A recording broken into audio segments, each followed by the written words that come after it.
James from Maine, who wants to talk about evolution and how it works on a chromosome level. Oh. James, you're live. Yeah, hi. Yeah, I mean, I just was interested. I saw you talking about evolution. I wanted to call in. Sure. So we know that for two sexually reproducing organisms, they have to align chromosomally. And so if you kind of think about it, if you're going with the theory of evolution, and you have new species evolving, you would need like two individuals at the same time to mutate with the same number of chromosomes for them to even be able to reproduce at all. And I think personally, I think that's very unlikely, but I just kind of wanted to get your take on it, and maybe go from there. I don't know. All right, let's start with the definition of species, because I think that's the key here. How do you define species, a different species? It's a group of organisms that can reproduce with each other, and they have the same number of chromosomes. I guess that's how I would define it. Okay.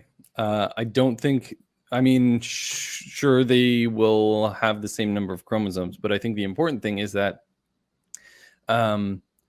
they're a group of individuals. A species is a group of individuals that can breed with each other and not with things outside of that group, right?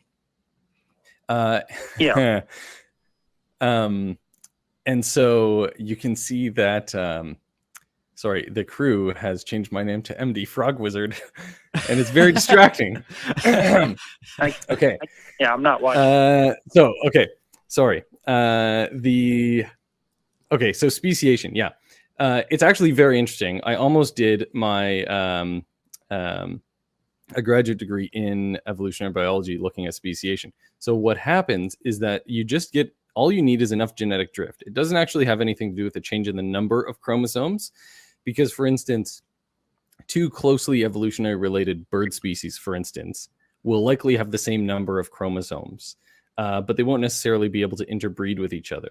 You could even go as far as to say that current dog breeds, to a certain extent, are different species, because physically they don't interbreed with each other, or they can't, right? Just for size and like logistical reasons.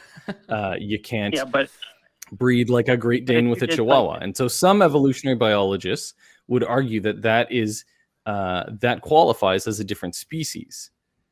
And I think that that's not what most people mean, but I'm telling you that, like, in academic circles, that's certainly one valid definition of a different species. Okay.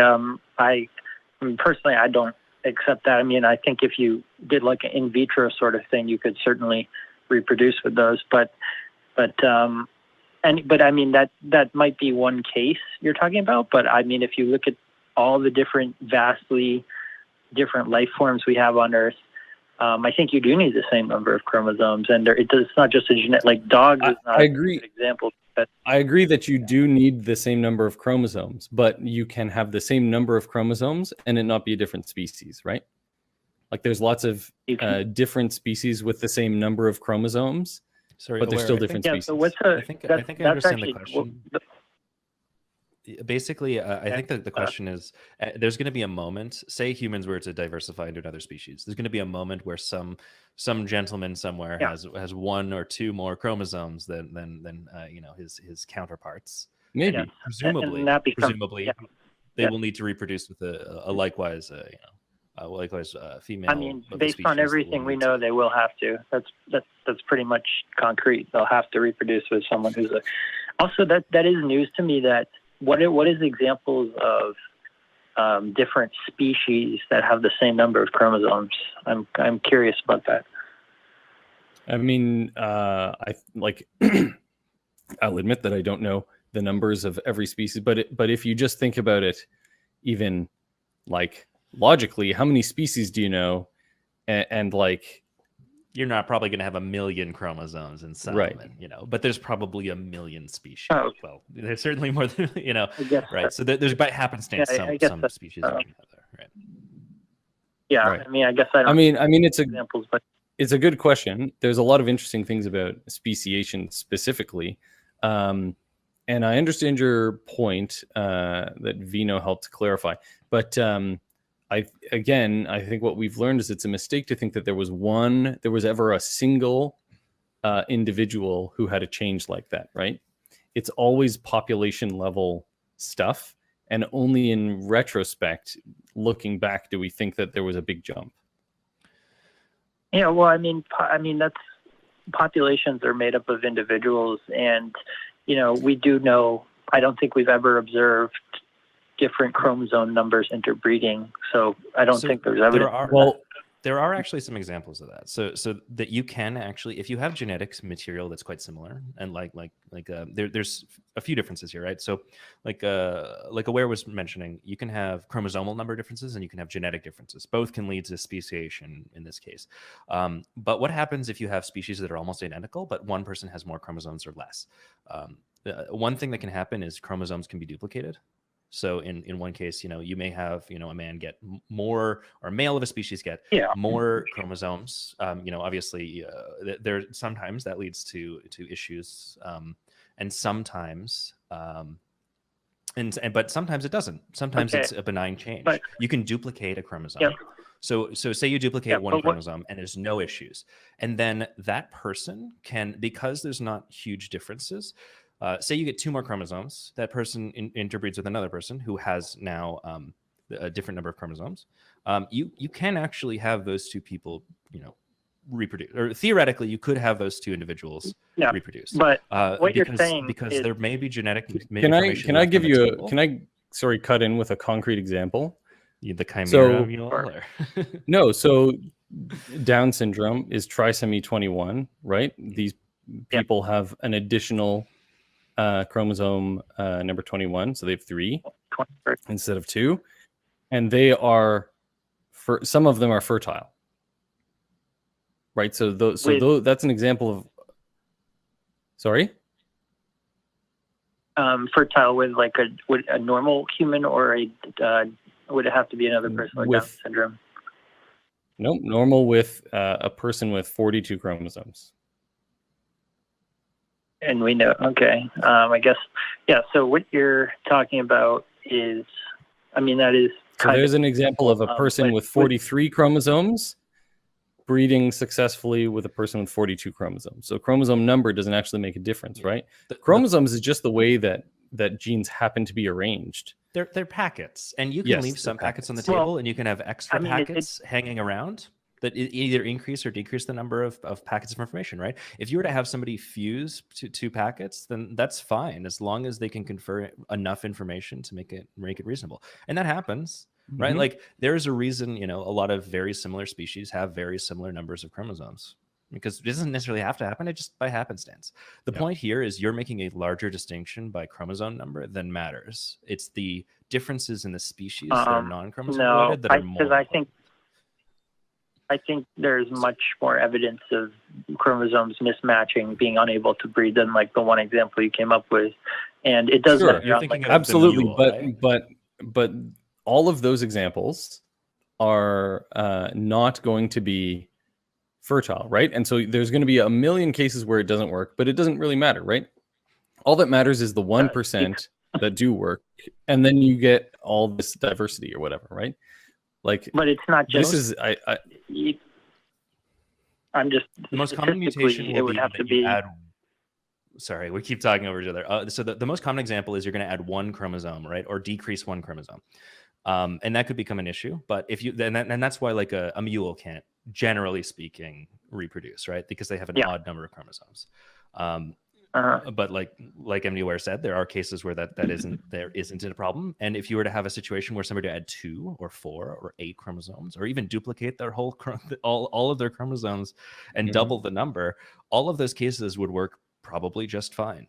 The only reason that you're hearing about this is because of circumstances where the chromosomes match up by happenstance, or they match up because or they don't match up because, like in the case of a mule, where you can't have a hybrid reproduce. But it does.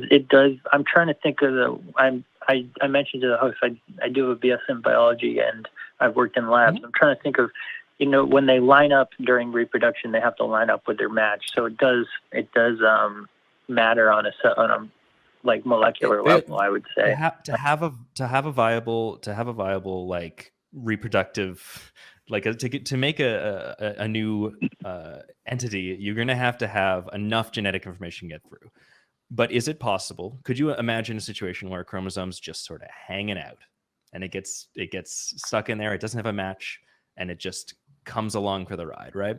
Do you know what I'm saying? Like, it doesn't have to be like, we do need to have all of. What Vino's saying is you do have to have, again, it has to be good enough, right? You have to have enough information, but you don't need to have perfect copies necessarily. And those small variations, those small changes don't necessarily make a huge difference in the viability of a potential embryo.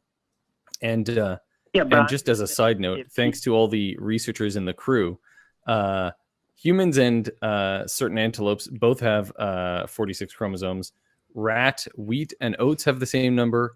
Mango and hyena have the same number. Earthworm and red panda have the same number. I apologize for misnumbering the number of chromosomes we have earlier. My bad. 46. So and then so we have examples of 47 breeding with 46. Yeah, okay. Well, they might have... I'm just saying that if you're taking evolution from its base state, every time you have that, variation, I don't know. It just seems unlikely that you'd have two people of the same number reproduce, and it's not just a one-off thing, and then that happens again and again. There it is again. It's about 1%. There it is again, though. Were you listening to our last call, James, with Otangelo? Yeah, that's why I would. The key. Right. So the key phrase was, "It seems unlikely," right? And I think that is the trap is that you're falling into, is that, it may seem unlikely, but I think if you've worked in a lab, I'm sure you've done experiments where the result was unlikely, and you do a double take, and then you check all of your calculations, and maybe you repeat the experiment, and it's the same, and you're like, well, I guess that's true, and I was wrong. My preconceived notions were wrong. Yes. So I think that is the pitfall that people fall into, is they say, well, I know that the experiments are telling me this, but it just seems so unlikely. James, there are theoretical reasons this could work. Evolution with is having. Sorry.